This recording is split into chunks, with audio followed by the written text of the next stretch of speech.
All right, welcome back to the channel, subscribers. This is a very unfortunate thing to be talking about, but it has been reported that Errol Spence Jr. had a very serious car crash last night in Dallas. Let's talk about that in this video.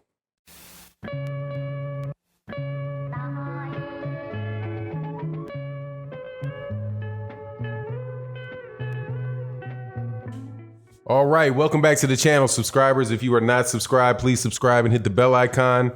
And thank you to everybody that supports the channel. Thank you so much to all the support on Patreon, the support during the live streams that we have Monday through Friday on this channel. Also, Sunday with OG Boxing Talk. And thank you guys. Thank you guys very much for your support on the channel. This came out. I found out about this in the Mirror.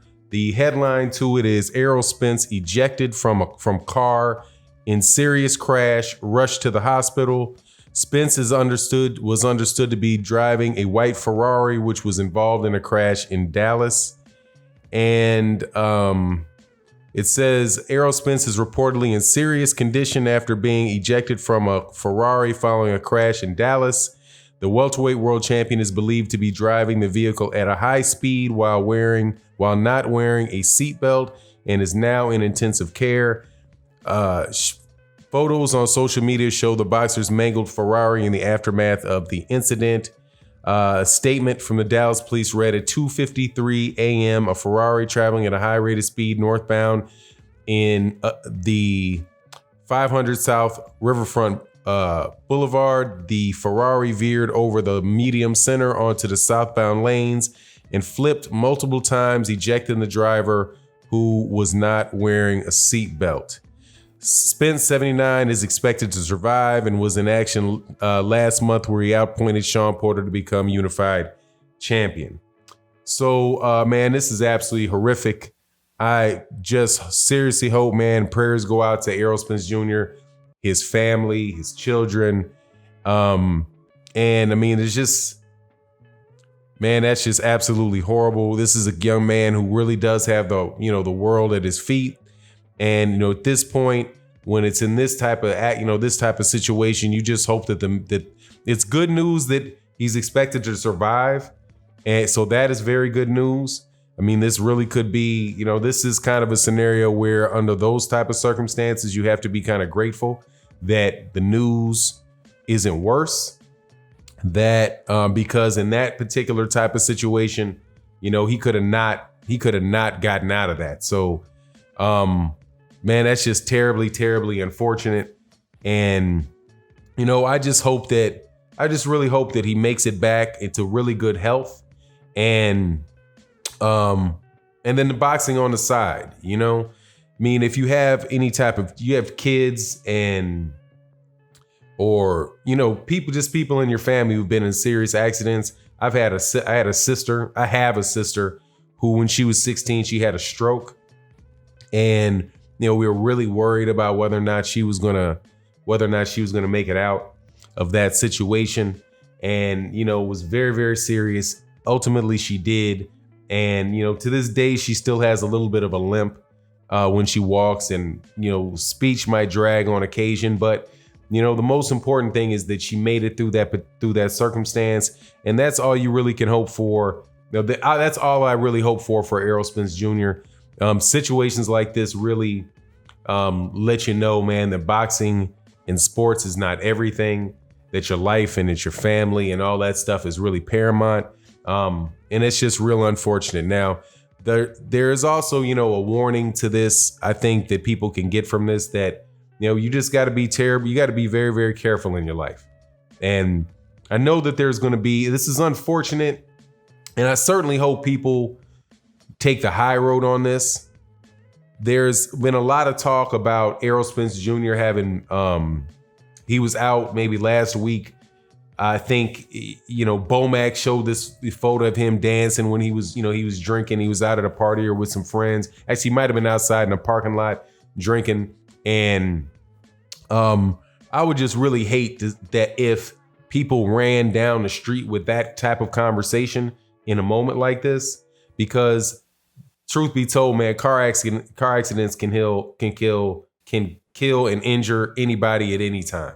You can be in a car and somebody can run up on you, but you're pushing a Ferrari down the street at really high rates of speed, not wearing a seatbelt. You're out at the middle of the night. There's definitely safer ways to go about your life. And I think, my prayer is that, number one, that Errol Spence Jr. comes through this. He's not going to come through this injury free. So, there's just, when you're in serious condition, you get thrown out of a car. I don't know how many, quite honestly, I don't know how many boxers have come back from that, from something like that. But man, my prayers go out to his family. I know, I interviewed his father on the page before the Sean Porter fight, and just an absolutely terrific guy. Mother's a terrific person. I have not met the mother, just watched her in different interviews. They say one of the things they said about Errol Spence Jr. is that Errol Spence Jr. really takes care of his money. So, the young man, if this is a situation where he can't fight, he should be have taken care of his, his physical needs and been okay.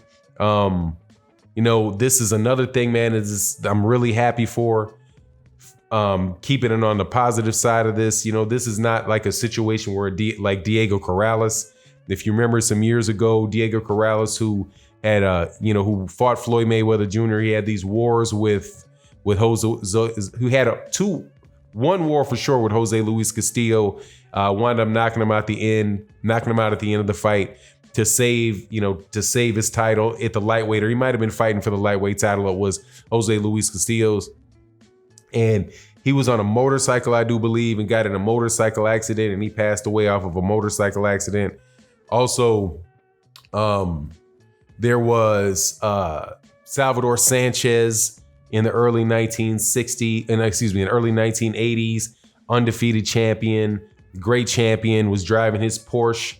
He had a Porsche in Mexico. He passed away driving a Porsche in Mexico.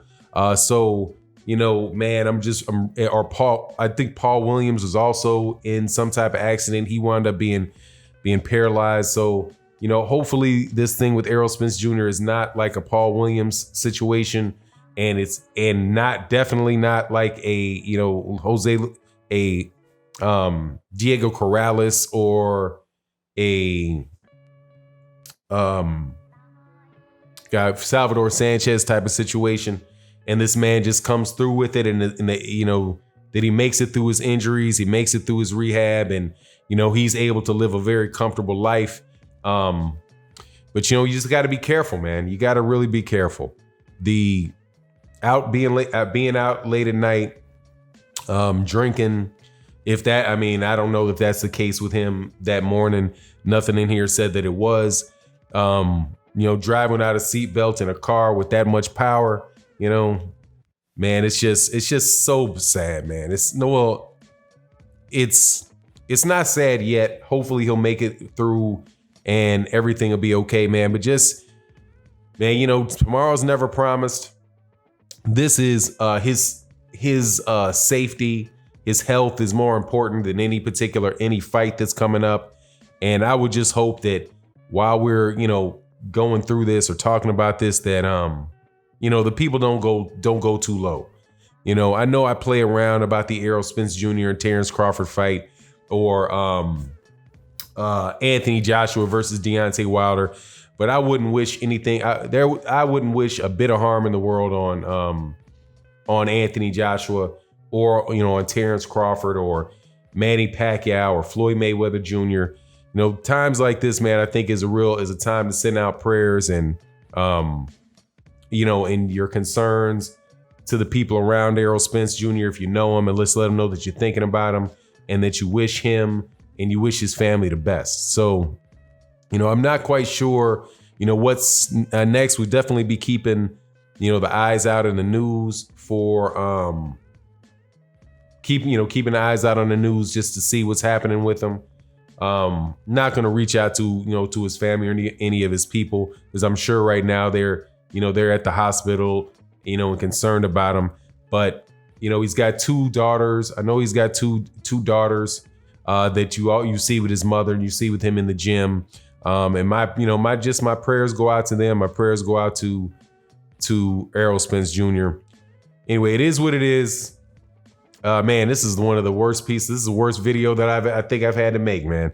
Anyway, it is what it is. Let me know what you think in the comment section. And with that, I'm out. Peace.